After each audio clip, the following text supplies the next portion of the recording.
ರಾಮವಳ್ಳಿ ಗ್ರಾಮ ಪಂಚಾಯತಿಯ ನಮ್ಮ ಪಕ್ಷದ ವತಿಯಿಂದ ಅವರ ಅಧ್ಯಕ್ಷರು ಅವ್ರದ್ದು ಹುಟ್ಟುಹಬ್ಬವನ್ನು ಇವತ್ತು ನಮ್ಮ ಪಕ್ಷದ ಮುಖಂಡರು ಅನೇಕ ನಮ್ಮ ರಾಮವಳ್ಳಿಯ ಸ್ನೇಹಿತರುಗಳೆಲ್ಲ ಸೇರಿ ಭಾಳ ಅದ್ದೂರಿಯಾಗಿ ಆಚರಣೆ ಮಾಡ್ತಾಯಿದ್ದಾರೆ. ಈ ಸಂದರ್ಭದಲ್ಲಿ ಅವರಿಗೆ ದೇವರು ಆಯಸ್ಸು ಆರೋಗ್ಯವನ್ನು ಕೊಟ್ಟು ಕಾಪಾಡಲಿ. ಇಷ್ಟು ಪ್ರೀತಿ ಇಷ್ಟು ಪ್ರೋತ್ಸಾಹ ಸಿಗುತ್ತೆ ಅಂತ ನಾನು ಈ ಒಂದು ರಾಜಕೀಯಕ್ಕೆ ಎಂಟ್ರಿಯಾದಾಗ ಅಂದ್ಕೊಂಡಿರಲಿಲ್ಲ. ಬಟ್ ನಾನು ಅಂದ್ಕೊಂಡಿದ್ದಕ್ಕಿಂತ ನನಗೆ ತುಂಬ ಪ್ರೋತ್ಸಾಹ ಕೊಟ್ಟಿದ್ದಾರೆ. ಪಕ್ಷದಿಂದ ಆಗಿರ್ಬೋದು, ಈಗ NDA ಆಗಿರೋದ್ರಿಂದ BJP ಆಗಿರ್ಬೋದು, ಮತ್ತು JDS ಆಗಿರ್ಬೋದು. ಮತ್ತು ಏನೇ ಒಂದು ಕಾರ್ಯ ಮಾಡ್ತೀನಿ ಅಥವಾ ಏನೇ ಒಂದು ಹೋರಾಟ ಮಾಡ್ತೀನಿ ಅಂದರೂ ಅತಿ ಹೆಚ್ಚವಾಗಿ ನನಗೆ ಬೆಂಬಲ ಬೇಕಾಗಿರೋದು ಮನೆಯಿಂದ. ಸೊ ನಮ್ಮ ಯಜಮಾನರಿಂದ ಅದು ಪೂರ್ತಿಯಾಗಿ ನನಗೆ ಸಿಕ್ಕಿದೆ. JDS ಪಕ್ಷದಿಂದ ಹೋರಾಟ ಮಾಡಿಕೊಂಡು ಇದೇ ರಾಮವಳ್ಳಿಯಲ್ಲಿ JDS ಇಲ್ಲ ಅಂತ ಕೆಲವು ಟೈಮಲ್ಲಿ ಆಗೋಗ್ಬಿಟ್ಟಿತ್ತು.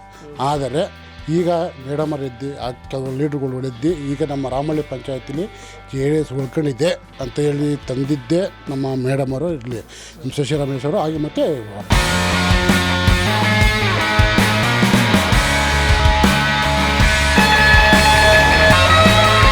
ಗೆಲ್ತೀವಿ, ಆಡ್ಬಿಟ್ಟು ಗೆಲ್ತೀವಿ ಅಷ್ಟೇ.